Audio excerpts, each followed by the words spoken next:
Greetings and welcome to another edition of Harmonics. Today's guest is rock royalty. She is a legend. She is on our show. She is here tonight.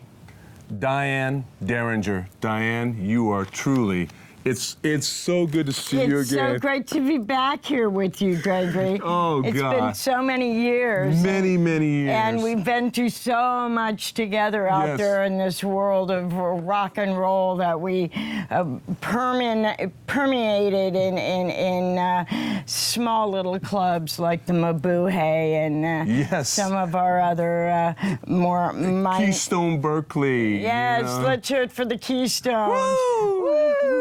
You know, I want to get into your life because, you know, it is such an honor for us, and for me especially, to see you after all these years and just see that you're getting ready to get back into it. But Yeah. let's go back and let's talk about who were some of your influences and how did you really get started in just singing? Yeah, well, influence, I'd have to go back to when I was a kid. You know, I won talent shows. I was junior queen of Los Altos when I was 10 years old. I actually wrote a comedy skit and performed it. I thought I'd be this great comedian. But I got into singing, listening to Mom Streisand and Johnny Mathis. Then I found Bette Midler. And the icon upon where I feed from is the accelerated theatrical entertainment she gave you on stage. And then, of course, there was Led Zeppelin. You know, if you want to take it from one step to the next. Yes. You know, so there's quite a lot of encouragement in all ends of the hemisphere there. That big spectrum, because from like Bette Midler and then all of a sudden you just mentioned Led Zeppelin. So when you were growing up and you were getting all this influence, would you say that was your biggest influence, those people? And you know, because you have such a unique style yourself, that was them. It would be Bette and Zeppelin. Yeah, I went to Bette for the theatrics, and I think I went to Zeppelin for the sound. Bette really had a voice that could let me be theatrical, which I think at that point brought me into, after Rocks, really brought me into the rock musical with Marty Balin, Rock Justice, where I took off as Miss Justice. Totally. You know, you were talking about Rock Justice, but before we get into that, you mentioned the legendary girl band, all-girl band. You guys were like smoking hot. Yeah. Rocks. Let's talk about them. Let's. And how that all evolved. Well, we were in a bathroom at the Mabuhay Gardens, and I wish I was there. Yeah, and Ginger Coyote, the famous publisher of Punk Globe, was in there with us, and we were trying to get some guy out of the women's bathroom, and we literally almost beat this poor guy to death back in the day. You know, Ginger could scare off anything, yes. And she used her attitude well, and they heard me singing Johnny Be Good from the bathroom stall, and you know, Christy came out and said, hey, do you want to sing? And I'd say, love nothing more. I'm originally from Los Altos, so I commuted back and forth to Hayward every day for rehearsals, and we locked ourselves up in a studio there and played, you know, 9 hours a day for 4 or 5 months, and entered the Bay Area Battle of the Bands. Right. at where was it? Here? Yeah, Chabot. It was Chabot right College. here, and we had our competition was Mile High at the time. Mark Ross and them, and Johnny Nyman. Yeah. Rest Mark's soul. Yeah. Johnny's with YNT. Phil and Phil. Yes, God Phil, great. bless him. God bless them both. But yeah, we were very surprised when we won. We actually left the theater before they announced who the winners were. So we were walking out to our cars, and all of a sudden, everybody says, "You won! You won!" And we went, "Yeah." But And you did win. And we did, and we kicked ass. You kicked some double ASS. You know, with Rocks, you guys started getting huge notoriety. You guys look great on stage. And you could play. And we could play. You could play. You could hold your own against the boy bands. There were the young rock bands that were coming up, and there were some great ones. You had YNT, you had Peak, you had Mile High, you had all these great bands. A lot of good competition. Excellent competition. Great musicianship. You know who was one of our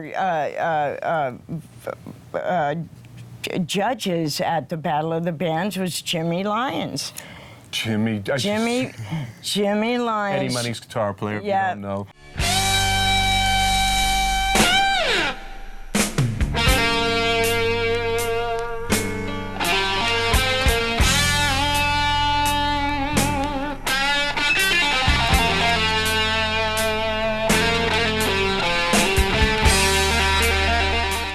And I chit-chat with him occasionally on Facebook, and just a wonderful guy. Wonderful guy. And a great guitar player, but he was one of the judges. Serious. Oh, we're giving you a plug, Jimmy. Yeah, there you go, We're giving you a plug, baby. We love you. Yeah, we sure do. So, you know, you guys really accelerated. Let's talk about Rocks in Japan. What was that all about? You spent a lot of time there. Yeah, about 3 years. Well, we were made an offer we could not refuse. Offer we could not refuse. And of course, I had to learn how to sing in Japanese. I was over there recording in Japanese, and it made us very big celebrities over there to the point where we actually couldn't go out in public. And we'd do the every night Johnny Carson shows to... And your translation was Japanese? Yes. And so I had to be right on with the implementing the accentuating the words, message, the language. Perfectly. Otherwise, you could come out with some pretty off-the-wall words. Do you know any Japanese still? Can you say a little bit of few little things? I took over. I went over with Ronnie, with Rick and Edgar back in about '91, and I actually got them the record deal for Live in Japan. Through my connections there, and it was kind of funny because some of the other bands that were coming over when we first got there, Queen, Journey, Cheap Trick, we really ended up in a camaraderie of these great bands and got to know them all. Scorpions were one of the first time they had left Germany. We were there touring with them. We came out on top of their stage, their amps. They didn't know we were there. And they raised these curtains, and there we were up there playing our guitars. And what an entrance. The Japanese have a very interesting way of entertaining. I mean, even if you've seen a TV commercial over there, it's pretty entertaining. You guys were so memorable. I remember when you guys came back, and all the talk around town and in the music scene was, hey, have you seen these girls? The Runaways and you, but you guys were so much the runways get a lot more print than you guys do, but you had a lot of print when you were over in Japan. I've seen some stuff that you've done over there, and it was just great. But you actually opened the door for those bands that you just talked. Yeah, and the other thing is that Shinko Music Publishing, they published these beautiful, huge color rock and roll magazines that were the only rock and roll magazines that were internationally published. So we were being distributed throughout the world, especially in Europe and Asia, and it made us superstars. You were totally superstars. Total superstars over there, and along with the television and whatnot. But the knowledge that we learned there was just nothing you could buy, and you couldn't get it here in the United States. So the education, in particular, you just couldn't get that kind of education here. You know, you're a great storyteller with that rock history, and that's why I'm so glad that you're here today. You had rocks. You're very successful. You were in Japan. You opened the door for like the bands you just seen, Cheap Trick, Scorpions. Tell me about when you met Rick Derringer. Well, I met Rick when we were very young. Probably about 16 years old I was. And of course, when I was 10 years old, I had him on my bedroom walls from Tiger Beat, and I said, you know, Mom, I'm going to marry him someday. And she said, okay, we'll see about that. Well, guess who had the last laugh? And Rick and I got along very well musically and every other way. And we ended up marrying. I spent 6 years on the road traveling and singing in his band. And it's a lot of hard work. It is a lot of hard work. A lot of hard work. It's almost like it's like a gigantic rolling freight train that doesn't really have any limits. It just goes. You got that right. Yeah. You really do. Would you want to have your children now in the music business, or would you want to have them in the music business? That's a good question for everybody in the business. Not necessarily. Mm-hmm. I think that just because you have a parent that's in it doesn't make you an ample part of anything going on. I know my daughter, Mallory, Rick's daughter, is 22 and loves to sing, but you have to really have it in your blood. It's got to be a blood thing. It's got to be a genetic thing. It's not something you can pull out of a hat. Right. It's nothing. You have to have it. It has to be right there. It has to be in your soul. It has to be there. We're like troubadours. It has to be there. You'll perform in front of, if it's 1,000, 10,000 people to 5 people. You have to do that. Correct. I want to move on to your stage. Miss Rock Justice. She was Miss Rock Justice in San Francisco. And that was a great play with Marty. That was a great musical video, one of the very first. I think it is probably maybe with we'll say Tommy predates that, but tell me about how you got that, and with Marty and all of them, and Leonard Hayes, and they found me when I got back from Japan, and of course the take on the play was a rock star goes on trial for not writing a hit. We had the wonderful Mike Varney, who's now producer Shrapnel Records. That's his conglomerate, and Phil Kennemore was the bailiff, the bass player. Leonard Hayes was the drummer, the judge. We had tons of local great people. Rocky Sullivan did a bit. The list just went on, and it took several months to coordinate this. But what came out in the end was quite entertaining, and I had the position of Ms. Mrs. Justice, where Justice. I weighed out Justice in ounces, kilos, and pounds on a triple beam. Aside from your scales, Right. but you know, The scales those of were Justice, the yeah. days. Those were the days. Let's talk about that Lyons, for Lyons and Liquor. Lines, lanes, and liquor. Right. Well, I love bowling, and I started this little club in New York City with a few people, Leslie West, Joey Ramone, some of the local big shots in New York City, and our motto was lines, lanes, and liquor. And I think the way we found out who won the games was who had the lowest score. But I will tell you, Joey was a fabulous bowler. Fabulous bowler.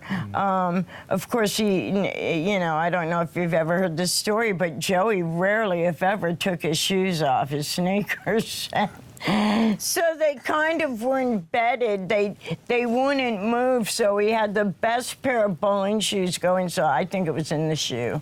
It was in the shoe. That's It what was in the shoe. It was in the shoe. Yeah. And that's such a wonderful story about Joey and Leslie. And Leslie, we were talking earlier before we went on the air. Leslie's, coming back and he's starting to get a little better, and he's playing with Frampton. They did a few little things, Mississippi Queen. Yeah. Let's talk about some other friends of yours. Let's talk about Keith Richard of the Rolling Stones and how you guys spent some time with Keith. How was that? Very educational. Tell us about This Keith. this man has been judged, and I never had such intellectual conversations with any musician. I just think he's brilliant in the arts, in the music, in the partying. And matter of fact, we were over there for a couple of days, and a tap on the door came, and it was like, "Patty, could you get the door?" And it was Rolling Stone magazine getting ready to do the Tattoo You interview, where they had the black and white interview. Right. And so Rick and I and a gentleman, Tom Edmonds, who's a producer extraordinaire, we just put our jackets over our head and left the hotel, or actually his apartment, with the jackets over our heads, and they had no idea who we were, and we scrammed. We scrammed because we didn't want to give any bad information. Yeah, we didn't want them to think we were up to no good. Right. I don't know why would they think that. But that's because you're around the Rolling Stone camp and we're you're rock camping royalty. out at the Rolling Stones. Right. It's kind of. Tell us about Iggy Pop. You and Iggy. How you popped Iggy? I popped Iggy. Paul Stanley, an old friend. From Kiss. Yeah, Paul Stanley and I were in Iggy's room. All these little stories are coming out in my book. But Iggy decided to get a little fresh, and I ended up popping him one. And I came out of the bathroom, and Paul goes, where's Ig? And I said, he's on the floor. And what'd you do to him, Dyan? And I said, well, it got a little out of hand there, Paul. And we cleaned that up and left quietly. Such a lady. Such a lady of rock. Such a lady with her. Don't mess with her. No. Tell me about, do you think, we talked on the phone a lot, and then you came here and your presence is just magnificent. Is there any kind of thing going on? Are you going to have a rock reunion? I want to talk about L.A. coming up. You're doing some things in L.A. Do you think something's going to happen with Rocks and you? You guys think you guys will play again? I'm hopeful. I mean, I'm always hopeful of doing things with Rocks. Tell me about your parents. Well, my father was one of the original Little Rascals, Spanky and our gang. Who was? My dad was Spike. Spike. and he was in 36 episodes. Our talent runs in the family. Runs deep. This lady's river of blood and excitement runs deep. Wow, that is such a fascinating. It is. Mm-hmm. I was working on One Life to Live, the soap opera, and some of the camera crew would always come in with the Little Rascals shirts on. Right. And one day I finally got a chance to say, hey, that's my dad on your shirt. So they took me into the producer's office and got me hooked up with Spanky McFarlane. And as long as they could tape it, they were happy. And I got to meet Butch and talk to a few of the people that... Scotty. Yeah, and Scotty. And Scotty's, I didn't mean to interrupt. Scotty's, I played with Scotty's nephew in a band, and he had this thing about Scotty. No wonder why you're so fascinating. You were saying, what do you have? What do you see in the future for you? Because we're running out a little bit of time. So what do you want to do now? Obviously, you're going to be going to L.A. We've been having a cross-country music movement, so to speak, of the last 2 years. And choosing songs to work on and developing songs to work on. I mean, now you can do it all, computer and phone and whatnot. And he's technically at the cutting edge of that. And we've come pretty far. We've got some tunes that we're looking forward at working at. Creedence Clearwater song in particular. I am looking at Ode to Billy Joe, little hillbilly Bobby Gentry there, and you still have that voice. You still have a strong voice. Yeah, we're gonna head that way. And rock, though, I've got some bands that I'm especially interested in right now.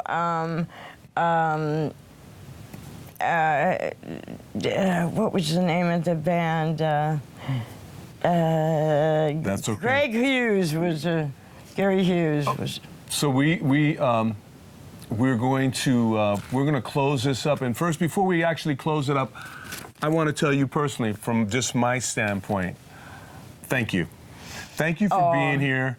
You are absolutely rock royalty, and it's nothing like seeing an old face from a faraway time, and now you're back in the present. I love you who you are. May God bless you, and may you just become successful.